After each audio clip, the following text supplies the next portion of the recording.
The classroom buzzed with laughter and chatter when Anna walked in clutching an old violin case to her chest. Her shoes were worn, her dress plain, and her eyes lowered as if she wanted to disappear into the floor. She slid quietly into her seat, but the case in her arms caught everyone's attention. A boy in the back snickered loud enough for the whole class to hear. "Look at that old thing," he mocked. "Did she pull it out of the trash?" The room erupted in giggles and whispers. Anna said nothing. Her fingers tightened around the handle of the violin case, but her face stayed calm. She had heard laughter like this before. She had carried this violin through storms of ridicule, and she would carry it again today. The teacher stepped in, clapping her hands for silence. "Class, we will begin the music presentations now," she announced. "Each of you will play something for us, and we will listen with respect." Respect was the last thing Anna expected. The students looked at her with smirks and raised brows.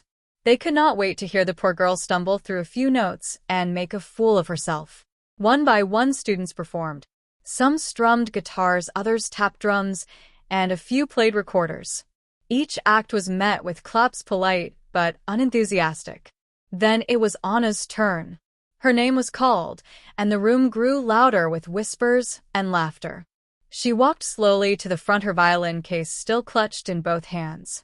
She placed it on the desk and opened it carefully. The violin inside was scratched and faded, its strings a little worn. The class broke into chuckles again. "That thing belongs in a museum," someone whispered. Anna raised the violin gently and tucked it beneath her chin. Her bow hovered in the air. Her eyes closed for a moment, as though she was reaching deep inside herself. The room went quiet, waiting for the disaster they thought was coming. Then the first note sang out. It was pure and steady, like sunlight cutting through storm clouds. The laughter died, instantly replaced by stunned silence. Anna's bow moved faster across the strings. The melody poured out of her like a river, flowing smooth and unstoppable. Her hands guided the notes with precision, her body swaying as if the music was alive inside her. The students who had laughed now sat frozen, their mouths slightly open. The teacher leaned forward, her eyes wide with disbelief. The sound filled every corner of the room, wrapping around each listener like a story told without words. Anna's music rose higher, carrying joy and sorrow all at once. It spoke of nights spent practicing alone, of dreams she never shared, and of strength born from struggle. The violin that had been mocked moments ago now sang with the voice of a prodigy. Tears welled in the eyes of some who listened. The same children who had laughed now felt a lump in their throats. Every note stripped away their mockery and left them bare in the truth of her talent. Anna kept playing, her face calm, her eyes closed, her bow never faltering. The room no longer buzzed with cruelty, it pulsed with awe. Each second that passed made the students realize what they had missed all along. The melody shifted softer now, like a whisper carried by the wind. Every note seemed to tell a secret, a glimpse of the world only Anna could see. The students leaned closer, as if they did not want to miss a single sound. Her bow glided across the strings with such grace that even the air felt still. The teacher clasped her hands against her chest, her breath caught in wonder. She had expected a timid attempt, but what she heard was mastery. The same boys who had mocked her earlier now sat with red faces, unable to look at one another. The giggles that had filled the room before were replaced by silence, so deep it felt sacred. Every heart in that room beat in rhythm with the music Anna created. Her violin sang of hardship, of lonely nights when no one believed in her. It carried the weight of hunger, the ache of cold winters, and the quiet strength of someone who never gave up. Each note was a piece of her soul, shared openly without fear. Some of the girls in the class wiped their eyes, though they tried to hide it. Even the toughest of the boys shifted in their seats, swallowing hard as the music broke through their walls. Anna did not see their reactions, her eyes stayed closed, her world entirely in the song. The melody grew brighter again, lifting higher and higher, like the sun breaking through the clouds after a storm. It filled the room with light, with hope, with beauty, so powerful it left everyone breathless. No one could deny what they were hearing. Anna, the poor girl they had mocked only minutes ago, was no ordinary student. She was something greater. She was a prodigy, and her music left them powerless before her truth. The bow danced faster, now carrying a fire that swept through the room. The strings cried out with power, each note sharper, brighter, stronger. It was as if the violin itself had been waiting for this moment to finally be heard. The students leaned forward, their eyes wide, their bodies motionless. The teacher blinked rapidly, her lips parting, but no words came out. No one wanted to interrupt what was unfolding before them. Anna's face glowed with calm determination. Her fingers moved with speed and precision as if guided by something beyond practice. The room echoed with a sound far too great for its four walls. The bullies who once laughed now shifted uncomfortably, their shame heavy in their silence. They had come expecting to mock her, but instead they sat captive to her brilliance. Every note reminded them of how wrong they had been. The melody turned tender again, soft and aching. It spoke of longing, of dreams, just out of reach, of a heart that refused to break. The sound seemed to wrap itself around every listener, holding them close. One of the girls near the front wiped tears from her cheeks. Another student pressed his hand over his heart, as if steadying the emotions stirring within. Even the boys who had smirked earlier lowered their heads, unable to meet Anna's gaze. But Anna kept her eyes closed, her entire being inside the music. For her there was no classroom, no laughter, no judgment. Only the song flowing through her and into the world. The violin rang clear, one final note stretching long and pure into silence. The room held its breath, the sound lingering like a memory too beautiful to let go. The silence after that final note was heavy and unbroken. Every student sat frozen, as if moving too soon would shatter the magic that still hung in the air. The teacher's eyes shimmered with tears, her hands pressed together tightly against her chest. Anna slowly lowered the violin from her shoulder, her fingers trembling just slightly. She opened her eyes and looked out at the classroom. For the first time, she saw no smirks, no whispers, no cruel laughter. Instead, she saw wide eyes and faces filled with awe. The same classmates who had mocked her only minutes before now stared at her as if they were seeing her for the very first time. Some of them looked ashamed, others simply stunned. The boy who had shouted the loudest joke earlier cleared his throat and shifted in his chair. His face was red, and his hands fidgeted nervously on his desk. He could not meet her gaze, but the weight of his regret showed in his silence. The teacher finally stepped forward, her voice soft but steady. "Anna," she said, "that was the most beautiful performance I have ever heard from one of my students." Her words carried warmth and pride, filling the space that had once been full of cruelty. Anna blinked and lowered her head, not out of shame, but because she was not used to praise. Her violin had always been her only friend, her only safe place. Now it had become the voice that no one could ignore. The class sat still, the echo of the music lingering in their minds. And for the first time they began to understand that the girl they called poor had given them something priceless.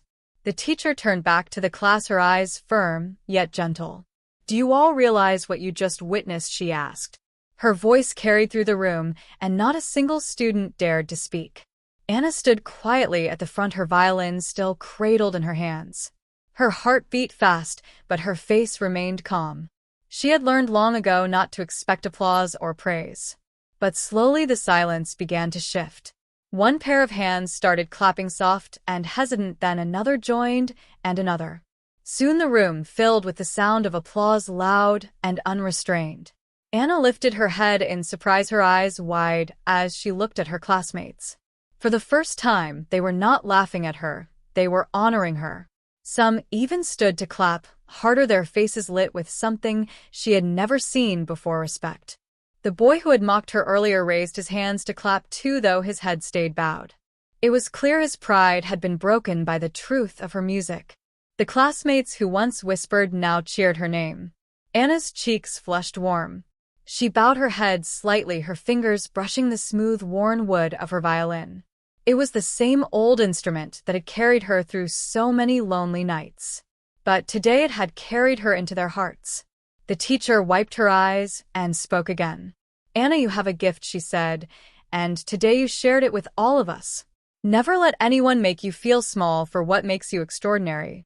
The words washed over Anna like sunlight breaking through clouds. For the first time in her life, she felt seen, truly seen. The girl they once mocked now stood before them not as the poor girl with an old violin, but as a prodigy whose music could move the world. Anna held the violin closer to her chest, as if it were part of her. The applause slowly faded, but the silence that followed was different now.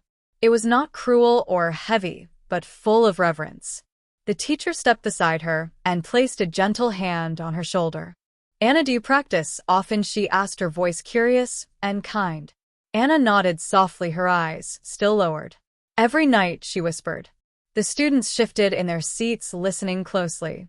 For the first time, they wanted to know more about her, instead of mocking her. A girl in the front row leaned forward, her voice hesitant but sincere. "Will you play again sometime for us?" Anna glanced up, her eyes meeting the girls, and then flicking away quickly. She had never imagined such a request would come from the same mouths that once taunted her. Her lips curved into the faintest of smiles, and she gave a small nod. The teacher looked around the classroom, her expression serious. "Let this be a lesson to all of you," she said firmly. "Do not judge someone by what you think you see. True worth is often hidden until it shines." The students lowered their heads, some ashamed, some thoughtful. The weight of her words joined with the echo of Anna's music settling deep into their minds. For the rest of their lives, they would remember this moment. Anna returned quietly to her seat, the violin still safe in her arms. The whispers that followed her were no longer mocking. They were filled with awe, curiosity, and even admiration. For the first time, Anna did not feel small in that classroom. She felt strong, her gift carrying her higher than the laughter ever could. As Anna sat down, the desks around her felt different somehow. The air that once pressed heavy with judgment now carried a strange warmth. The classmates who used to turn away from her now looked at her with wide eyes full of wonder. The violin rested gently across her lap, her fingers brushing its worn surface. She remembered every night spent practicing in the quiet of her small room.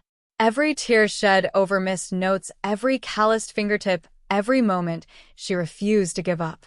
And now all of it had brought her here. The teacher cleared her throat, though her voice still trembled with emotion. "Anna, I think your gift deserves more than this classroom," she said. "There are competitions, concerts, places where talent like yours can shine." The students gasped quietly, the idea of Anna performing on a real stage sparking their imaginations. Some glanced at one another, already whispering about how incredible it would be. Anna blinked, stunned by the thought. She had never pictured herself anywhere beyond the small walls of her home. But the way her classmates looked at her now made the impossible feel closer. The boy who mocked her earlier finally lifted his head. His voice was low, but honest when he spoke. "I am sorry, Anna. I should not have laughed at you." The room grew quiet again as everyone waited for her response. Anna looked at him for a long moment, her expression calm, her eyes soft. She gave a small nod, not with anger, but with quiet forgiveness. The boy lowered his head, again humbled. The lesson was clear to everyone in the room. The poor girl with the old violin was not someone to mock. She was someone to admire, someone to respect. Anna lifted her violin slightly, and her bow hovered over the strings again. The class leaned forward, eager, curious, their hearts still full from the last performance. And as the bow touched the strings once more, the room prepared to be carried away again. The first note floated into the air, soft and gentle, like a breath of wind through an open window. The classroom hushed even more, as though no one dared disturb the sound.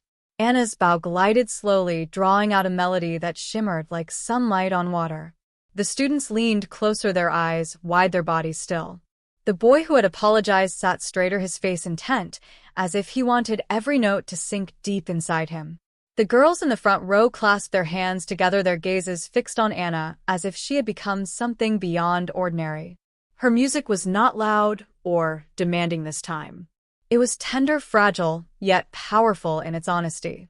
Each note told them who she truly was, a girl who had suffered, a girl who had dreamed, and a girl who had never stopped believing in the sound of her own violin. The teacher closed her eyes, letting the music wash over her. Her lips curved into a smile, touched with tears. She knew she was not just listening to a student, she was witnessing the beginning of something far greater. The melody swelled, rising higher as Anna's confidence grew. Her body moved with the song, her bow dancing with certainty across the strings. This was no longer a classroom exercise. This was her world opening up before their eyes. The students forgot their laughter, forgot their doubts, forgot their cruelty. All that remained was awe and the sound of a violin that carried the soul of a prodigy. For the first time, every single person in that room understood what true talent felt like when it touched the heart. The melody lingered in the air and seemed to wrap around each person like a soft embrace. Anna's eyes closed as she played, letting her heart speak through every movement of her bow. It was as if the violin had become her voice, telling a story she could never put into words. The classroom no longer felt small or ordinary. It felt transformed into a stage where silence was the audience, and every student was caught in her spell. Even the clock ticking on the wall seemed to pause, as though time itself bowed to her music. When she shifted into a deeper tone, the room seemed to breathe with her. Some of the students had tears shining in their eyes, though none dared wipe them away. They were afraid to break the magic that filled the room. The teacher stepped closer, but did not speak. Her hands clasped together tightly against her chest. Her gaze held nothing but pride and wonder as she watched Anna pour her soul into each note. The boy who once laughed at her felt his throat tighten with guilt. He realized now how blind he had been. The girl he had mocked was carrying something far greater than he could ever imagine. Anna swayed slightly with the music, her small frame glowing with quiet strength. The bow drew faster across the strings, her passion blooming into something bright and unstoppable. Every sound filled the air with beauty, and every heart in the room beat in rhythm with her song. And as the melody soared higher, the students could no longer see just a poor girl with an old violin. They saw someone extraordinary, someone who belonged to a world far bigger than theirs. The final note hung in the air like a whisper refusing to fade. Anna lowered her bow slowly, her chest rising and falling with the weight of everything she had just released. The room was silent. No one dared move, no one dared speak. Then, all at once, the classroom erupted in applause. The sound was thunderous, yet full of warmth. Every student who had once mocked her was now on their feet, clapping until their hands ached. Some even shouted her name, their voices trembling with excitement. Anna's cheeks flushed pink, but her smile was brighter than it had ever been. She had not played for recognition, she had played because music lived inside her. But now she understood that her gift had the power to touch others, to change them. The teacher wiped her eyes and stepped forward. "Anna," she said with her voice full of emotion, "you are not just a student with talent. You are a prodigy, and the world needs to hear you." The students nodded in agreement, their faces glowing with admiration and newfound respect. No one would ever forget the day Anna lifted her violin and changed everything. For the first time, Anna stood tall, her violin still in her hands. She no longer felt poor or small or invisible. She felt powerful, filled with hope, and ready for whatever stage awaited her. The laughter that once tried to break her had become applause. And in that moment, Anna knew her life would never be the same again.